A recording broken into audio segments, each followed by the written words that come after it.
ఈ రోజుల్లో యంగ్ ఏజ్లో ఉండేటటువంటి తల్లిదండ్రులకి పిల్లల ఆరోగ్యాన్ని చూసుకోవటం అనేది పెద్ద సవాల్ అయిపోయింది.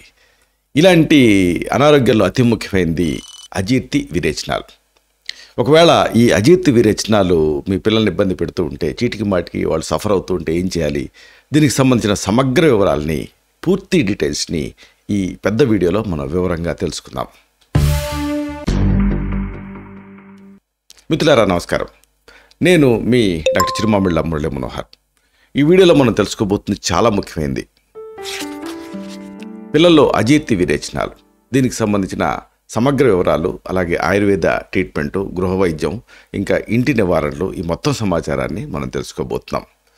పిల్లల్లో ఫ్రీక్వెంట్గా కనిపించేటువంటి సమస్యల్లో ఈ అజీర్తితో కూడినటువంటి విరేచనాలు ఒకటి. ఆయుర్వేదంలో దీన్ని అతిసారం అంటారు. అతిసరణం అంటే ప్రవహించడం.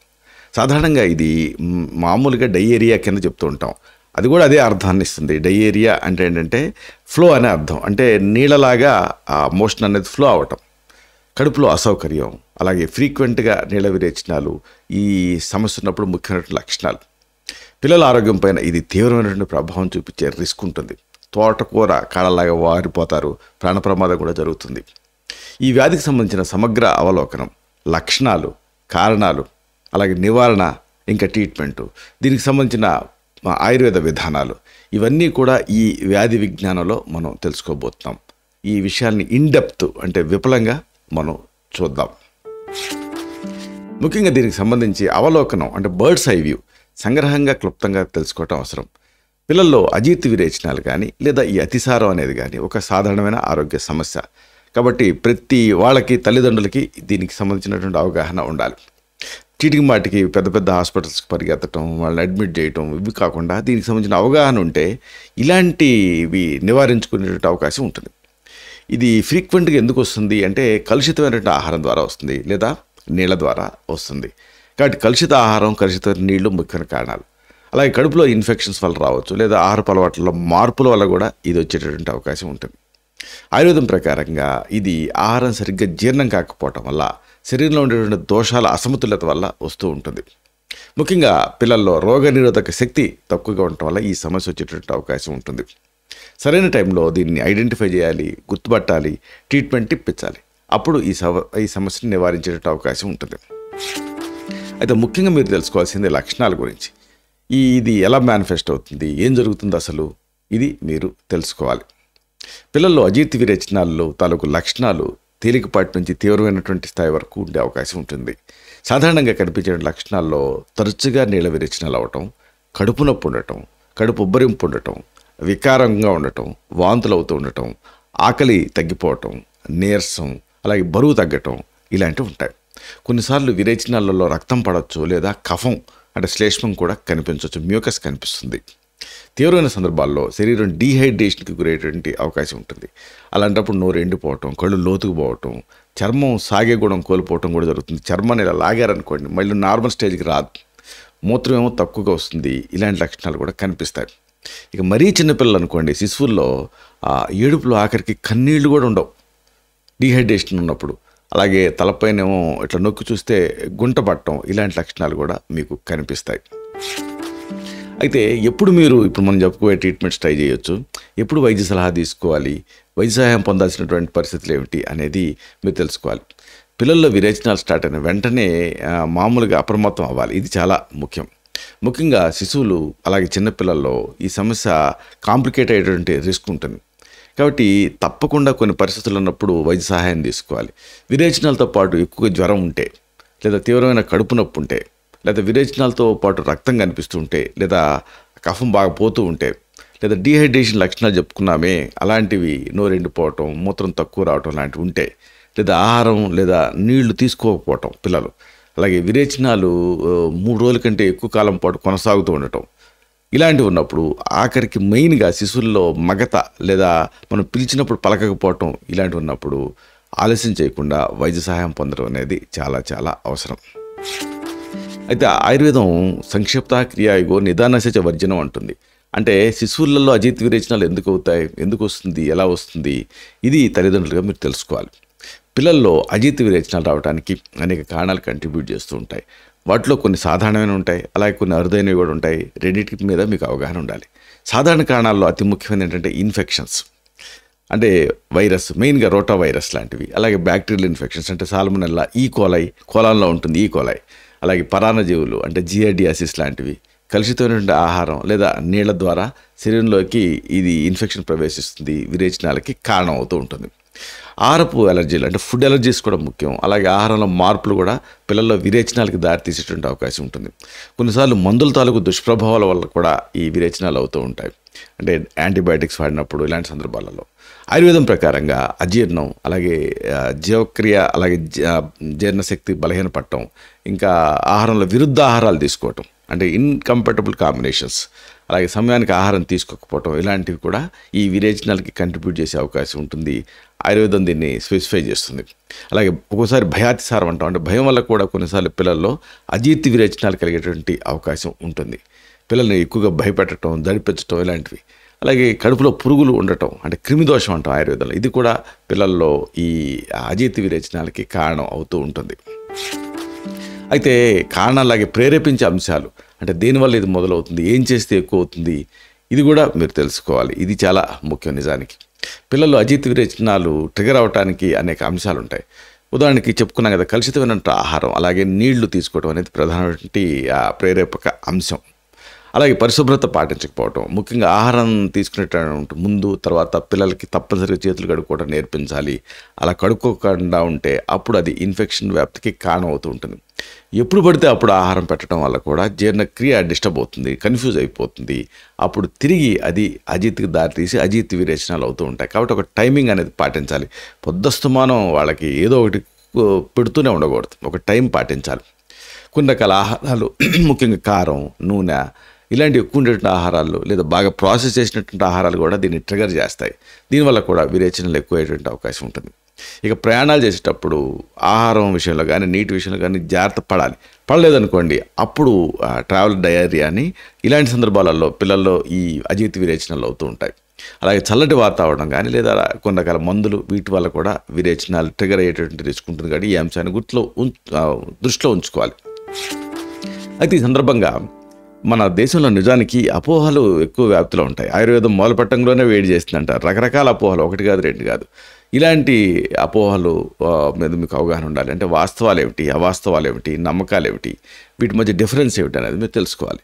పిల్లలు అజీర్తి విరేచనాల గురించి అనేక అపోహలు జనసామాన్యంలో వ్యాప్తిలో ఉన్నాయి, నమ్మకాలు ఉన్నాయి. కాబట్టి వీటిపైన సరైన నాలెడ్జ్ ఉండాలి. ఒక సాధారణమైనటువంటి అపోహ ఏంటంటే విరేచనాలు అవుతున్నప్పుడు ఆహారం పూర్తిగా మానేయాలి అని అనుకుంటూ ఉంటారు. కానీ ఇది సరైనది కాదు. శరీరం కోల్పోయినటువంటి శక్తిని తిరిగి పొందాలి. కాబట్టి తేలిగ్గా జీర్ణమైనటువంటి ఆహారాన్ని ఇస్తూనే ఉండాలి పిల్లలకి. ఇది చాలా ముఖ్యం. మరొక అపోహ ఉంది, అదేంటంటే ఇంట్లో తయారు చేసినటువంటి ఓరల్ రీహైడ్రేషన్ ద్రావణం ఓఆర్ఎస్ కంటే మందుల షాపుల్లో కొన్నటువంటి ఓఆర్ఎస్ మాత్రమే మంచిదని కొంతమంది అనుకుంటూ ఉంటారు. దానికి చిన్న ఫార్ములాకే ఎక్కువ డబ్బులు పెట్టేస్తూ ఉంటారు. నిజానికి సరైన నిష్పత్తిలో ఉప్పు, చక్కెర కలిపినటువంటి నీళ్లు అనేది ఈ డీహైడ్రేషన్ నివారించడానికి సహాయపడుతుంది. మళ్ళీ కొంతమంది తల్లిదండ్రులేమో విరేచనాలు ఆగటానికి యాంటీబయాటిక్స్, అంటే అన్నిటికీ యాంటీబయాటిక్స్ అనేది ఒక మందు అనుకుంటారు. కాబట్టి వెంటనే ఇది యాంటీబయాటిక్స్ వేసేస్తూ ఉంటారు, వాడాలని అనుకుంటూ ఉంటారు. కానీ అలా చేస్తే అప్పుడు ఆ వైరల్ ఇన్ఫెక్షన్స్ వల్ల వచ్చేటటువంటి విరేచనాలకి యాంటీబయాటిక్స్ పనిచేయవు సరికదా, సమస్యను ఎక్కువ చేస్తాయి. అంటే యాంటీబయాటిక్ ఇండ్యూస్డ్ డయేరియా అనేది ఎక్కువ అవుతుంది. కాబట్టి ఈ విషయాలు దృష్టిలో ఉంచుకోవాలి. అయితే మరి ఇది ఇలాగే కంటిన్యూ అయితే కొన్ని సమస్యలు, కొన్ని దుష్ప్రభావాలు ఉంటాయి. ఎలాంటి ఇబ్బందులు వస్తాయి, తర్వాత ఏమవుతుంది, ఇది మీరు తెలుసుకోవటం అవసరం. పిల్లల్లో అజీర్తి విరేచనాల వల్ల అనేక సమస్యలు, అనేక దుష్ప్రభావాలు కలగవచ్చు. వాటిలో ముఖ్యమైనది ఏంటంటే డీహైడ్రేషన్. శరీరం ఎక్కువ మొత్తంలో నీటిని కోల్పోతుంది కాబట్టి ఇది ప్రాణాంతకం కూడా అయ్యే రిస్క్ ఉంటుంది. ముఖ్యంగా చిన్నపిల్లల్లో, శిశువుల్లో, నవజాత శిశువుల్లో, బాగా యంగ్ ఏజ్లో ఈ ప్రాబ్లం ఎక్కువ. డీహైడ్రేషన్ వల్ల మూత్రపిండాల సమస్యలు రావచ్చు, మెదడు పనితీరు మందగించవచ్చు, ఇలాంటి తీవ్రమైన సమస్యలు కూడా రావచ్చు. అలాగే దీర్ఘకాలం పాటు ఈ విరేచనాలు కంటిన్యూ అవుతుంటే పోషకాహార లోపానికి అది దారితీస్తుంది. పిల్లల పెరుగుదల, అభివృద్ధి ఇవన్నీ కూడా తీవ్రంగా హ్యాంపర్ అవుతాయి. కొన్నిసార్లు బ్యాక్టీరియల్ ఇన్ఫెక్షన్స్ వల్ల వచ్చేటువంటి విరేచనాలు తీవ్రమైన సమస్యలకి కారణం అవుతూ ఉంటాయి. సరైన ట్రీట్మెంటు అనేది జాగ్రత్తలు ఇలాంటివి తీసుకుంటే చాలా సందర్భాల్లో పిల్లలు పూర్తిగా కోలుకుంటారు, భయపడాల్సిన పని లేదు. కానీ నిర్లక్ష్యం చేస్తే మాత్రం సమస్యలు తీవ్రమైనటువంటి రిస్క్ ఉంటుంది. మరి ఏం జరుగుతుంది, ప్రమాద కారకాలు ఏమిటి అంటే ఇది ఎవరికి వచ్చే అవకాశం ఉంది, ఏం తింటే వచ్చే అవకాశం ఉంది, ఏం ఉంటే వచ్చే అవకాశం ఉంది, ప్రమాదం ఉంది, ఇది తెలుసుకోవటం అనేది అవసరం. కొన్ని నిర్దిష్ట పరిస్థితులు తాలూకు కారకాలు పిల్లల్లో అజీర్తి విరేచనాలు వచ్చే ప్రమాదాన్ని పెంచుతాయి. ఉదాహరణకు పరిశుభ్రమైనటువంటి వాతావరణం లేని ప్రాంతాలలో ఉండే పిల్లలకి అందుకే హాస్టల్స్లో ఇవి మూకుమ్మడిగా దాడి చేస్తూ ఉంటాయి. అలాగే కలుషితమైనటువంటి నీళ్లు, ఆహారం కలుషితమైనప్పుడు తీసుకునే పిల్లలు కూడా ఈ సమస్యకు గురయ్యేటువంటి అవకాశం ఉంటుంది. అలాగే రోగనిరోధక శక్తి తక్కువ ఉండేటువంటి పిల్లలకి కూడా ఈ రిస్క్ ఎక్కువ. అంటే తరచుగా అనారోగ్యాలకు గురయ్యేటువంటి పిల్లలు లేదా ఏదైనా దీర్ఘకాలపు వ్యాధితో బాధపడే పిల్లలకి విరేచనాలు వచ్చే ప్రమాదం ఉంటుంది. అలాగే ఆ తల్లిపాలు సరిగ్గా తీసుకొని శిశువులు వీళ్ళు కూడా ఇన్ఫెక్షన్స్కి గురయ్యేటువంటి అవకాశం ఉంటుంది. కిండర్ గార్డెను లేదా డే కేర్ సెంటర్స్కి వెళ్ళి అక్కడ పిల్లలు ఉంటూ ఉంటారు. అలాంటప్పుడు ఒకళ్ళ నుంచి ఒకళ్ళకి ఇన్ఫెక్షన్స్ వ్యాప్తి చెంది తరచుగా విరేచనాలు ఫ్లేరప్ అయిపోతూ ఉంటాయి. విరేచనాలు బారిన పడేటువంటి రిస్క్ ఉంటుంది. అలాగే ప్రయాణాలు చేసేటప్పుడు కూడా ఆహారం, నీళ్ళ విషయంలో జాగ్రత్తలు తీసుకోకపోతే అప్పుడు ఇలాంటి ఈ విరేచనాలు వచ్చేటువంటి అవకాశం ఉంటుంది. ఇవన్నీ రిస్కులు. అయితే జీవనశైలి మార్పులు, ఇంటి చిట్కాలు ఇవి మీరు తెలుసుకోవాల్సిన అవసరం ఉంటుంది. అంటే ఇంట్లోనే దీన్ని ఎలా తగ్గించవచ్చు, జీవన విధానాలు ఎలాంటి మార్పులు చేసుకోవాలి, ఇది తల్లిదండ్రులుగా మీరు తెలుసుకోవడం అవసరం. పిల్లలు అజీర్తి విరేచనాలు తగ్గించడానికి లేదా నివారించడానికి ఈ లైఫ్ స్టైల్ మోడిఫికేషన్స్, ఈ చిట్కాలు అనేవి చాలా మీకు హెల్ప్ అవుతాయి. మెయిన్గా చెప్పాల్సిందండి ఫ్లూయిడ్స్ అండి. తగినంత ద్రవాలు ఇవ్వటం పిల్లలకి చాలా ముఖ్యం. విరేచనాల వల్ల శరీరం నీటిని కోల్పోతూ ఉంటుంది కదా, భర్తీ చేయడం అనేది చాలా ముఖ్యం. పిల్లలకి తరచుగా ఓరల్ రీహైడ్రేషన్ ద్రావణం అది మీరు ఇంట్లోనే తయారు చేయొచ్చు. అంటే ఏంటి, మంచినీళ్ళు, చిటికెడు ఉప్పు, చారడు పంచదార చెప్తూనే ఉంటారు కదా, లేకపోతే కొబ్బరి నీళ్ళు, తేలికపాటి సూపులు, ఇలాంటి ద్రవాలు ఇస్తూ ఉండాలి. అలాగే అతి ముఖ్యమైనది ఏంటంటే ఈ ఆహారం అనేది తేలికపాటి ఆహారం ఇస్తూ ఉండాలి. తేలిగ్గా జీర్ణమయ్యేటువంటి ఆహారం ఇవ్వటం ముఖ్యం. అంటే అన్నం, పెరుగు, అరటిపండు, యాపిల్ గుజ్జు ఇలాంటి ఆహారాలని ఇస్తూ ఉండాలి. అయితే నూనె, కారం ఎక్కువ ఉండేటువంటి ఆహారాలని ఇవ్వకండి. బాగా ప్రాసెస్ చేసినటువంటి ఆహారాలను కూడా ప్రివెంట్ చేయండి. పరిగడుపున అల్లం రసం అలాగే తేనె ఈ కాంబినేషన్ ఇస్తే చాలా యూస్ఫుల్గా ఉంటుంది. ఎంటీ స్టమక్ మీద 4 చుక్కల అల్లం రసంతో 6 చుక్కల తేనె కలిపి పిల్లలకి పట్టించడం వల్ల అజీర్తి విరేచన నుంచి రిలీఫ్ని పొందొచ్చు. అయితే 1 year లోపు పిల్లలకి తేనె ఇవ్వటం అంతగా మంచిది కాదు. ఇంకోటి పెరుగు, మెంతులు మన తెలుగు వాళ్ళకి చాలా బాగా ఫేమస్ అయినటువంటి ఒక మంచి రెమెడీ.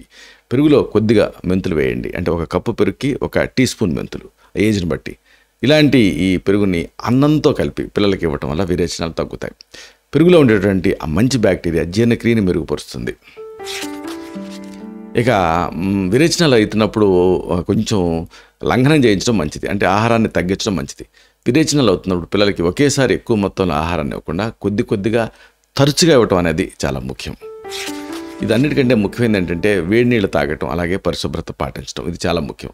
ఆహారం తీసుకునే ముందు తర్వాత చేతులను శుభ్రంగా కడుక్కోవాలి. పరిశుభ్రమైన నీళ్లు తాగటం, అలాగే ఇలాంటి అలవాట్లను పిల్లలకు నేర్పించాలి. వేడి నీళ్లు తాగించాలి. గోరువెచ్చని నీళ్లు తాగటం వల్ల జీర్ణక్రియ మెరుగుపడుతుంది. కడుపులో ఈ అసౌకర్యం అనేది తగ్గుతుంది. అయితే మరి దీనికి ట్రీట్మెంట్ ఎలా ఉంటుంది, ఎలా నయం చేయాలి, ఏం చేయాలి, ఇది తెలుసుకోవటం అవసరం. పిల్లల్లో అజీర్తి విరేచనాల తాలూకు ట్రీట్మెంట్ ప్రధానంగా డీహైడ్రేషన్ కరెక్ట్ చేయడం అనేది ముఖ్యం. ఆ లక్షణాల మీద ఫోకస్ అనేది ఉంటుంది. ఆయుర్వేదంలో దీనికోసం అనేక రకాల మందులన్నీ ఒక ట్రీట్మెంట్ కింద ఇస్తూ ఉంటాం. ఆహార నియమాలు పాటించడం, అలాగే జీర్ణక్రియని మెరుగుపరిచేటువంటి మందులు వాడటం కూడా చాలా ముఖ్యం.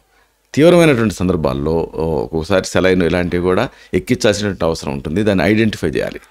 ఆయుర్వేద చికిత్సలో భాగంగా పిల్లల దోషాల తాలూకు స్థితిని బట్టి, లక్షణాల తీవ్రతను బట్టి మందుల్ని సూచిస్తూ ఉంటాం. ఎక్స్టర్నల్గా ప్రయోగించేటువంటి మందులు అంటే పైపోత మందులు కానీ, అలాగే ఎక్స్టర్నల్గా రాయటానికి కానీ ఏమైనా ఉన్నాయా, ఇది మీరు తెలుసుకోవాలి. సాధారణంగా పిల్లల్లో అజీర్తి విరేచనాలని ఎక్స్టర్నల్గా ఉపయోగించేటువంటి మందులు అంతగా ఇవ్వం, అంత అవసరం ఉండదు మామూలుగా. అయితే కడుపు నొప్పి కానీ, కడుపు ఉబ్బరింపు కానీ ఉందనుకోండి, అప్పుడు గోరువెచ్చని నూనె అంటే ఏదైనా ఆముదాన్ని కానీ, కొబ్బరి నూనె కానీ కాస్త వేడి చేసి పొట్ట మీద మృదువుగా మర్దన చేస్తే కొంత రిలీఫ్ ఉండేటటువంటి అవకాశం ఉంటుంది. ఇక నోటి ద్వారా తీసుకునేటటువంటి మందులు అంటే ఇంటర్నల్గా వేసుకునేటువంటి మందులు, మింగే మందులు గురించి మీకు తెలియాలి. పిల్లల్లో అజీర్తి విరేచనాల కోసం నోటి ద్వారా తీసుకునేటటువంటి అనేక ఆయుర్వేద మందులు, గృహచికిత్సలు అందుబాటులో ఉన్నాయి. వీటిని వరుసగా తెలుసుకుందాం. మెయిన్గా సాధారణ గృహచికిత్సలు అంటే హౌస్ హోల్డ్ న్యాచురల్ రెమెడీస్ ఏమిటి, ఇది తెలుసుకుందాం. ఒక ఫస్ట్ కాంబినేషన్ ఏంటంటే అద్భుతమైన కాంబినేషన్ తేనె, అల్లం, అలాగే నీళ్లు. ఈ కాంబినేషన్ తేనె సహజమైన కఫహారిగా పనిచేస్తుంది. గొంతుని శాంతపరచడానికి సహాయపడుతుంది. 1 టీ స్పూన్ స్వచ్ఛమైన తేనెని నేరుగా తీసుకోవచ్చు ఏడాది పైబడిన పిల్లలకి, లేదా అల్లం వేసి మరిగించినటువంటి గోరువెచ్చని కషాయంలో కలిపి రోజుకి 2 సార్లు వారం పాటు తాగించవచ్చు. తేనెలో ఉండేటువంటి యాంటీ ఇన్ఫ్లమేటరీ లక్షణాలు శ్వాసనాళాల వాపును ఎలాగైతే తగ్గిస్తాయో అలాగే పేగుల్లో ఉండేటువంటి వాపును కూడా తగ్గిస్తాయి. ఇది కొన్ని అధ్యయనాలు సూచిస్తున్నాయి. అలాగే చెప్పుకున్న మంచి కాంబినేషను పెరుగు ప్లస్ మెంతులు. 1 కప్పు పెరుగులో 1/2 టీ స్పూన్ మెంతి పొడిని కలిపి భోజనం తర్వాత రోజుకి 2 సార్లు పిల్లలకి ఇస్తూ ఉంటే ఈ అజీర్తి విరేచనాలు తగ్గుతాయి. పెరుగులో ఉండేటువంటి ప్రోబయాటిక్స్, మెంతుల్లో ఉండేటువంటి యాంటీబ్యాక్టీరియల్ లక్షణాలు జీర్ణక్రియని మెరుగుపరుస్తాయి. అలాగే మరొక కాంబినేషను నిమ్మరసం, ఉప్పు ప్లస్ చక్కెర. ఇది దాదాపుగా ఒక ఓరల్ రీహైడ్రేషన్ డ్రింక్ లాగా. 1 గ్లాస్ నీళ్ళకి 1 కప్పు నిమ్మకాయ రసం, అలాగే 1 చిటికెడు ఉప్పు, 1 టీ స్పూన్ చక్కెర బాగా కలిపి రోజుకి 3 లేదా 4 సార్లు తాగిస్తూ ఉండాలి. ఇది డీహైడ్రేషన్ కరెక్ట్ చేస్తుంది, శరీరానికి తక్షణ శక్తిని ఇస్తుంది. అలాగే పేలాలతోటి జావ తయారు చేసి ఇవ్వచ్చు కూడా. పేలాలని అంటే ఏంటి, జొన్నల్ని వేయించితే పాప్కార్న్ లాగా అవుతాయి. దీన్ని పిండి చేయాలి. ఇలాంటిని నీళ్లలో నానబెట్టి ఆ నీళ్ళని వడపోసి పిల్లలకి తాగిస్తుంటే నీళ్ల విరేచనాలు తగ్గుతాయి. ఈ పేలాల్లో ఉండేటటువంటి ఆ పోషకాలు శరీరాన్ని స్ట్రెంథన్ చేస్తాయి. దీన్ని రోజుకి 2 సార్లు ఇవ్వాల్సి ఉంటుంది. ఇక అతి ముఖ్యమైనది సగ్గుబియ్యం జావ, అలాగే ఇంకా పాలు ఇంకా బెల్లం ఈ కాంబినేషన్. కొద్దిగా సగ్గుబియ్యాన్ని నీటిలో ఉడికించి జావలా తయారు చేయాలి. దీనికి కొంచెం పాలు, ఇక్కడ పాలు కొంచెమే వాడాలి. మళ్ళీ మిల్క్ ఇంటాలరెన్స్ ఉంటుంది కొంతమంది పిల్లలకి, కాబట్టి కొంచెం పాలు, కొద్దిగా బెల్లం కలిపి రోజుకి 2 పూట్ల కూడా దీన్ని ఇస్తూ ఉంటే శక్తి లభిస్తుంది, విరేచనాలు తగ్గుతాయి.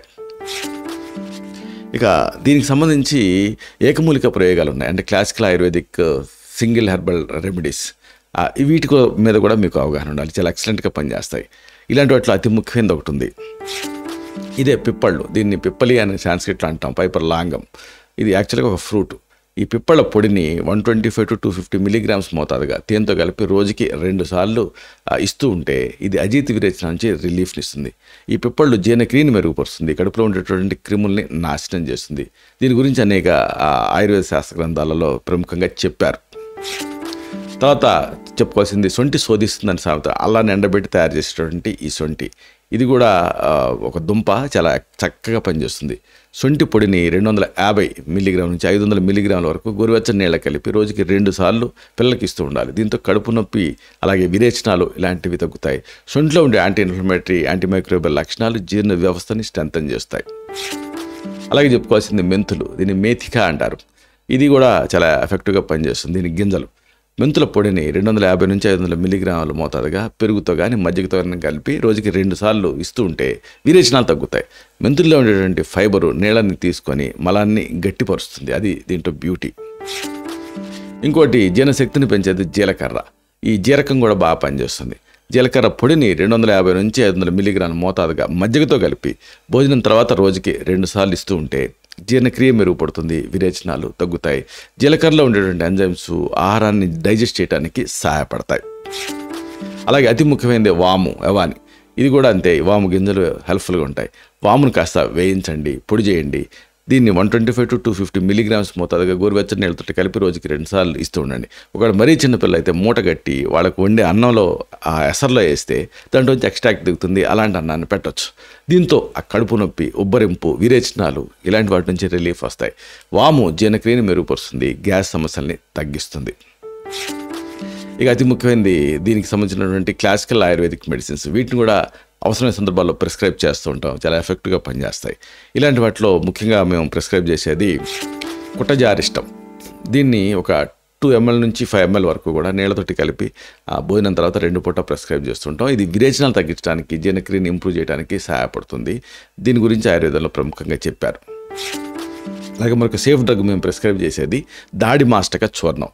దీన్ని ఒక 1/2 గ్రామ్ నుంచి 1 గ్రామ్ వరకు మజ్జిగతో కలిపి రోజుకి 2 సార్లు తీసుకోమని సజెస్ట్ చేస్తుంటాం. ఇది అజీర్తిని తగ్గిస్తుంది, విరేచనాన్ని నియంత్రిస్తుంది. ఇది ఒక ఫేమస్ మెడిసిన్. దాడిమ అంటే దానిమ్మ, దాని తోలుతో తయారవుతుంది ఇది. అలాగే మరొకటి బిల్వాది చూర్ణం. దీన్ని ఒక 1/4 టీ స్పూన్ నుంచి 1/2 టీ స్పూన్ వరకు ఈ పొడిని తేనెతో లేదా నీళ్ళతో కలిపి రోజుకి 2 సార్లు ప్రిస్క్రైబ్ చేస్తూ ఉంటాం. దీంతో కడుపు నొప్పి తగ్గుతుంది. అలాగే మరొక ఫేమస్ మెడిసిన్ మేము ప్రిస్క్రైబ్ చేసేది గంగాధర చూర్ణం. ఇది అంతే. 1/4 టీ స్పూన్ నుంచి 1 టీ స్పూన్ వరకు మజ్జిగతో కానీ నీళ్ళతో కానీ కలిపి రోజుకి 2 సార్లు సజెస్ట్ చేస్తూ ఉంటాం. ఇది డీహైడ్రేషన్ నుంచి రిలీఫ్ని ఇస్తుంది. అలాగే మరొక సేఫ్ డ్రగ్ లవంగాది చూర్ణం, లవంగాలతో తయారవుతుంది. ఒక పావు టీ స్పూన్ నుంచి ఒక అర టీ స్పూన్ వరకు ఈ పొడిని తేనెతోటి రోజుకి 2 సార్లు తీసుకోమని సజెస్ట్ చేస్తూ ఉంటాం. అదే అజీర్తి విరేచనాల్లో చాలా చక్కగా పనిచేస్తుంది. పిల్లలకి సురక్షితమైనటువంటి ఎఫెక్టివ్ మెడిసిన్ ఇది. ఇక దీనికి సంబంధించి పంచకర్మ ట్రీట్మెంట్స్ ఇలాంటివి కూడా, వీటి మీద కూడా మీకు అవగాహన ఉండాలి. ఆయుర్వేదంలో పిల్లల్లో అజీర్తి విరేచనాల కోసం ప్రత్యేకమైన పంచకర్మ చికిత్సా విధానం అంటూ సాధారణంగా ప్రిస్క్రైబ్ చేయము. అయితే పరిస్థితి తీవ్రంగా ఉంటే అప్పుడు కొన్ని రిలీవింగ్ మెథడ్స్ ఉంటాయి. ఉదాహరణకు శిశువులకి, ఆ చిన్నపిల్లలకి తేలికపాటి మర్దన అంటే అభ్యంగనం, దీన్ని చేయడం వల్ల జీర్ణక్రియ మెరుగుపడుతుంది పొట్ట మీద. అది విరేచనాలు లేని టైంలో శరీరానికి దీంతో హాయిగా ఉంటుంది. అవసరమైతే ఇలాంటి విధానాల కోసం మీరు మీ ఆయుర్వేదిక్ డాక్టర్ని అడగొచ్చు.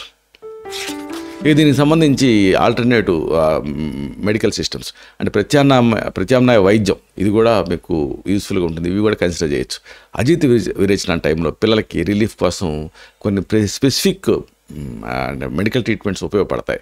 ఉదాహరణకు న్యూట్రిషనల్ థెరపీ, పోషకాహార చికిత్సలో భాగంగా పిల్లలకి తేలిగ్గా జీర్ణమయ్యేటువంటి పోషకాలు ఉండేటువంటి ఆహారాన్ని ఇవ్వటం అనేది అవసరం. అలాగే ప్రాణాయామం, యోగా ఇలాంటి శ్వాస సంబంధిత వ్యాయామాలు ఒత్తిడిని తగ్గించి పిల్లల్లో జీర్ణక్రియని మెరుగుపరచడానికి ఉపయోగపడతాయి. ఉదాహరణకు పొట్టం లోపలికి పీల్చి వదులుతూ ఉంటారు కదా, ఇలాంటప్పుడు ఇంటర్నల్ మసాజ్ అవుతుంది. ఇలాంటి ప్రాణాయామం, ధ్యానం వీటితోటి మానసిక ప్రశాంతత కూడా వస్తుంది. పిల్లలకి చిన్నప్పటి నుంచి అలవాటు చేయొచ్చు. అలాగే న్యాచురల్ ట్రీట్మెంట్లో భాగంగా తగినంత విశ్రాంతి ఇవ్వటం అనేది rest is the best treatment. అలాగే సరైన ఆహారాన్ని సజెస్ట్ చేయటం, ఒక డైట్ షీట్స్ ఇవ్వటం, ఇవి కూడా ముఖ్యం. చివరాఖరికి ముక్తాయింపుగా ఒక ముఖ్యమైన విషయం మీకు చెప్పాలి. పిల్లల్లో అజీర్తి విరేచనాలు సాధారణ సమస్య అయినప్పటికీ దాన్ని ఎప్పుడు నిర్లక్ష్యం చేయకూడదు. సరైన టైంలో వైద్య సలహా తీసుకోవటం చాలా ముఖ్యం. ఇది చాలా ఇంపార్టెంట్. ఆయుర్వేదం అనేక సురక్షితమైన, ప్రభావవంతమైన ట్రీట్మెంట్స్ని అందిస్తుంది. వీటిని ఫాలో అవటం ద్వారా మీ పిల్లలు త్వరగా కోలుకోవచ్చు, ఆరోగ్యంగా ఉండొచ్చు. గుర్తుంచుకోండి, నివారణ ఎప్పుడు కూడా ట్రీట్మెంట్ కంటే చాలా ఉత్తమం. కాబట్టి మీ పిల్లల ఆరోగ్యం మీద మీరు శ్రద్ధ పెట్టాలి. పరిశుభ్రమైన అలవాట్లని పిల్లలకు నేర్పించాలి. ఆయుర్వేద చికిత్సా విధానాలు, లైఫ్ స్టైల్ మోడిఫికేషన్స్ ఇవి పిల్లలకి చిన్నప్పటి నుంచే నేర్పించాలి. ఇలాంటి ఆసక్తికరమైన మరిన్ని విషయాల్ని తిరిగి ఇదే కార్యక్రమాల సిరీస్లో మనం కలుసుకున్నప్పుడు సవివరంగా, సహేతుకంగా తెలుసుకుందాం. అలాగే అతి ముఖ్యమైన మరొక విషయం ఉంది. ఈ వీడియో మీకు నచ్చితే లైక్ చేయండి. అప్పుడు ఇది మరింత ఎక్కువ మందికి రికమెండ్ అవుతుంది. ఈ వీడియో తాలూకు పర్పస్ అవుతుంది. అలాగే ఇంకొక విషయం ఏంటంటే, మీ పిల్లలు ఎప్పుడన్నా ఇలాగా ఫ్రీక్వెంట్గా ఈ విరేచనాలతో బాధపడుతూ ఉంటారా? అప్పుడు తల్లిదండ్రులుగా మీరు ఏం చేశారు? వాళ్ళు ఎలా రిలీఫ్ ఫీల్ అయ్యారు? ఇలాంటి మీ అనుభవాల్ని కామెంట్ సెక్షన్లో పోస్ట్ చేయండి. అప్పుడు ఇలాంటి ఈ ఇన్ఫర్మేషన్ మన తోటి సబ్స్క్రైబర్స్కి ఒక ఫస్ట్ హ్యాండ్ ఇన్ఫర్మేషన్ లాగా ఉపయోగపడుతుంది. శతం జీవ శరదో వర్ధమానః, శతం హేమంతాన్ శతం వసంతాన్. 100 శరత్తులు, 100 హేమంతాలు, 100 వసంతాలు వర్ధిల్లుతూ జీవించండి. Stay healthy, stay happy, be positive, keep smiling. Love you all. శుభం.